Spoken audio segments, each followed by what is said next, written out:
Hey everyone, this is Anthony from the Gamer News Network, and welcome to the weekly Game Reports.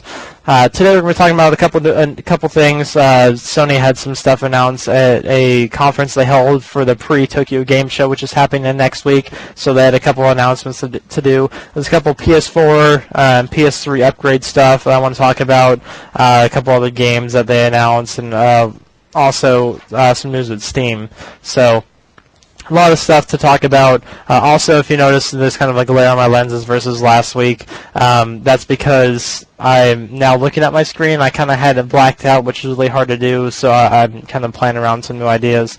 But anyways, so first we're going to talk about PlayStation Vita TV, which is going to be a small little device that's not coming to North America or Europe right away. It's only going to be released in Japan starting in November, and essentially will allow you to play your PlayStation Vita games on your TV using your DualShock 3 controller. So that's going to be kind of cool, because a lot of stuff on the Vita that you really want to play with a controller, it enhances the experience a lot. So that's really cool. You can also do some video streaming services through this, so like Hulu, and I'm sure Netflix and Amazon Instant Video, maybe stuff like that. So that's also neat. You can even do remote play with your PlayStation 4 whenever that comes out. So it's essentially a neat little tiny, it's about the size of a deck of cards, but it's a neat little box that'll be an interesting add-on for the Vita. And in addition to some Vita news, they have a new Vita model as well, which is going to be a little bit of a cheaper version. It's not a full upgrade. It's not like a brand new handheld system or the Vita Slim or anything like that. Granted, it is a little bit slimmer and lighter and stuff, but probably the most noticeable differences will be the screen and a couple of the buttons and stuff like that. But the screen, they changed from an OLED screen to an LCD screen, which graphically looks a little bit worse. You can see a lot more colors in the OLED screen, and it looks great on the Vita. All the games do. This one, games are still going to look great, but not as kind of like crisp, and the color won't be as well defined on the LCD screen versus the OLED screen. But that's really the only difference. But like I said, this is meant to be a little bit cheaper version. This is also coming multicolored, and currently it's only slated for Japan. They haven't announced any kind of Western release date for it yet, but I imagine they'll bring it over eventually, or some other type of model as well. Next, we're going to talk about a game that was announced during Sony's conference, which is Deep Down, which was actually announced back in February during the PlayStation 4 reveal, but they released a new trailer for it, and I'm actually going to show you a little bit later on after I talk about it for a little bit. It looks great. It's kind of a fantasy game with a little bit of a twist to it. It's a lot like Assassin's Creed, where it takes place in the present and also kind of transports you back into the past a little bit as well. So that's really cool. You kind of the game, you can touch objects and you get transported back in time and kind of relive that object's history. You don't play as the object, but you play for the history of the object. And all the levels will be randomly generated, and also the monsters in the game will also be randomly placed as well. So it'll have a little bit of a kind of a, not a scare factor to it, but it will always keep you on your toes for sure, especially with the big kind of monsters and stuff. This to me seems like a really awesome baby that Assassin's Creed and Dark Souls had together. Looks great, has a bunch of fantasy and kind of sci-fi tech to it as well. Hopefully we'll get to see more of the present tense stuff soon, but right now here's the trailer for Deep Down, coming exclusively on the PS4. It's my first time meeting someone with your gift.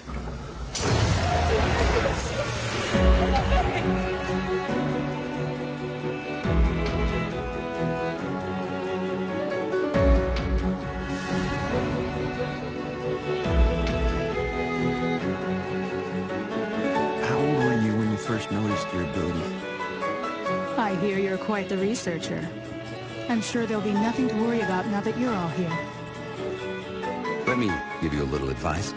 Drop it. For your own sake. My daughter's you. They must have spirited her here. Blood is still warm. Where are you, my child? Speak!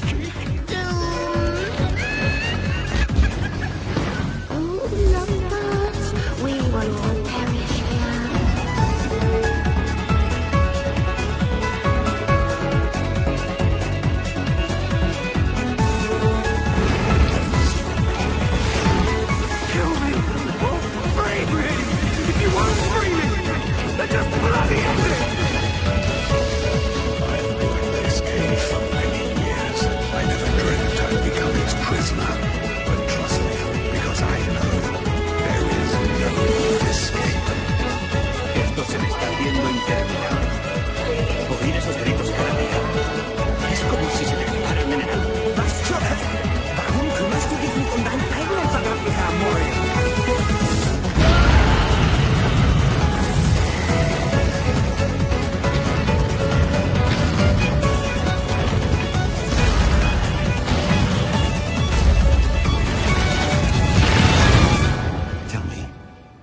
is it you see memories?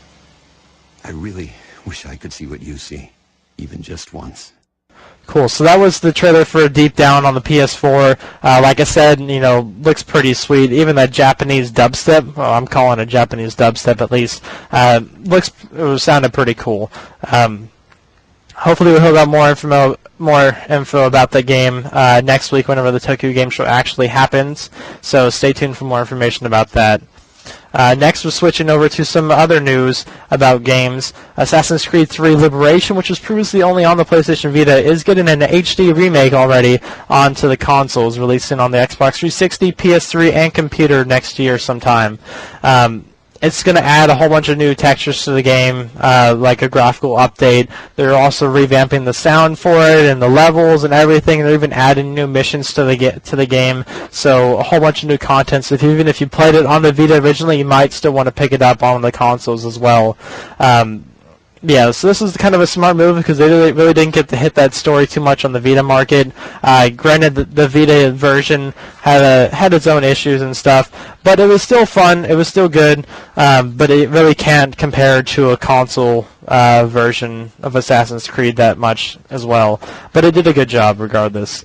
There's also going to be a new mobile game for Assassin's Creed called Assassin's Creed Pirates, totally unrelated from Assassin's Creed 4 Black Flag, besides the fact that you just play as assassins and pirates kind of at the same time.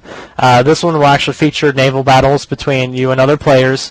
It'll be more towards the high-end mobile platforms, like a really, really good smartphone or a tablet or something like that, because it's going to be kind of taxing on your CPU and stuff that's on your phones and such. Next, we also have some other news about Final Fantasy XIV and Realm Reborn. It's going to be released on the PS4, but if you already bought it on the PS3, you're actually going to get a free upgrade to the PlayStation 4 version. I imagine it's going to be a download version of the game, but you'll actually be able to transfer all of your stuff, your entire progression in the PS3 onto the PS4 version, and I'm sure they're going to have added content for the PS4 whenever it releases as well. It's not just going to be a straight port. They're probably going to add some cool stuff to it. Yeah, so that's a really neat feature, and whenever the game releases on the PS4, make sure you take advantage of that free service if you're planning on getting both. Next, I'm going to talk about a game that's already released on the PS3. It came out this week. It's called The Puppeteer, and it's pretty cool. It's a kind of a Japanese-style game. It's a platformer, side-scrolling kind of deal. You play as this puppet who had his soul taken from Earth. He used to be a little boy, but he got turned into a puppet after his soul went to the moon, because there's this moon bear tyrant guy who kind of took over the moon and had if you notice his shears that he's holding, that used to be the bears, and it's called Excalibur.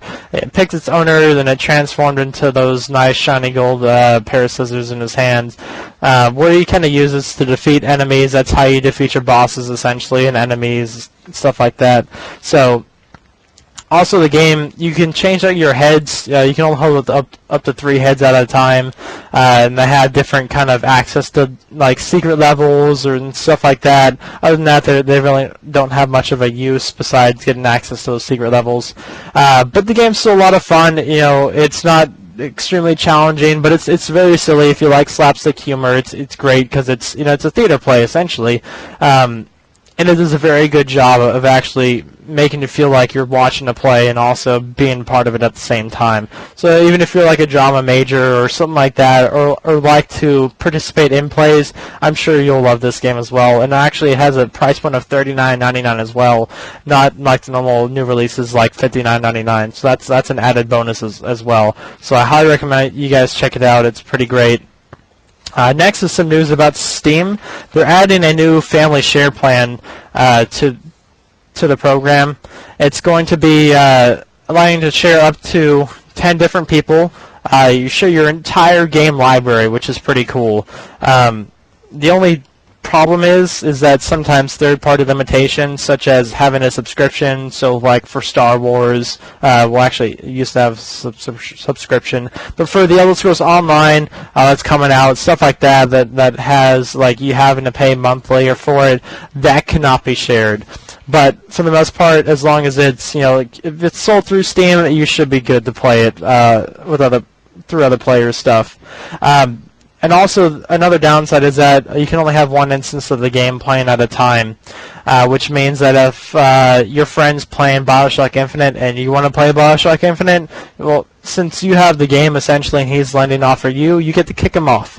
It is like, hey, you need to either buy the game yourself or get off and let me play because it's kind of my game.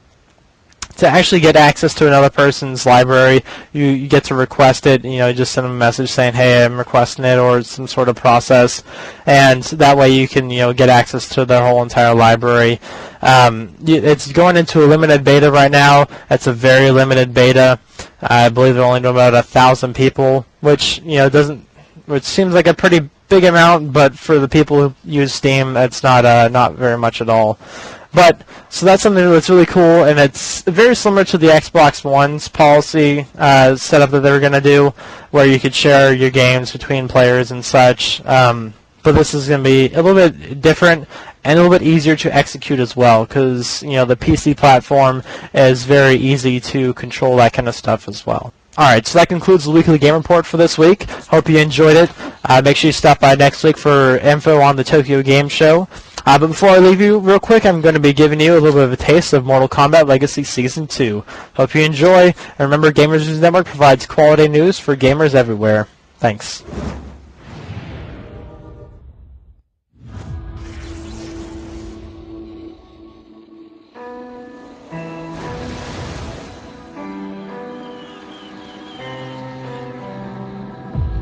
It's extremely important that you listen to what I'm about to tell you.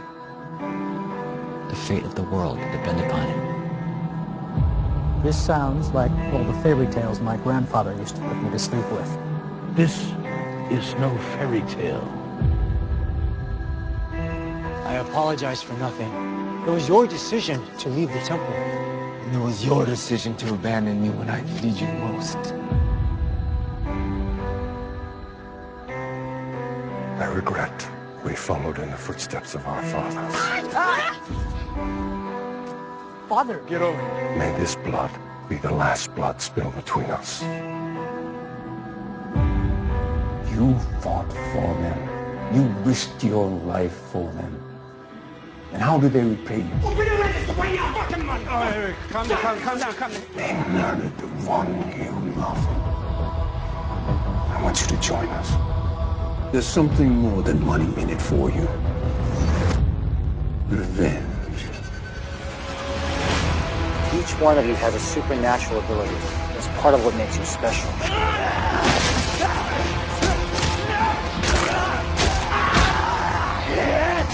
Here in this place, you'll be even more powerful. I am Scorpion. Vengeance will be mine. Get over here!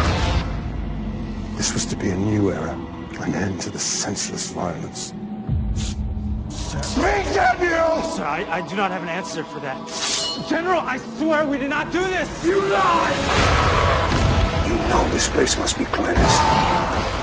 It is inevitable. There's a flood coming. All take place on the ark. Goodbye, sister.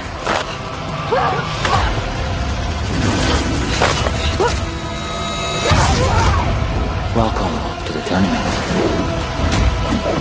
It has begun.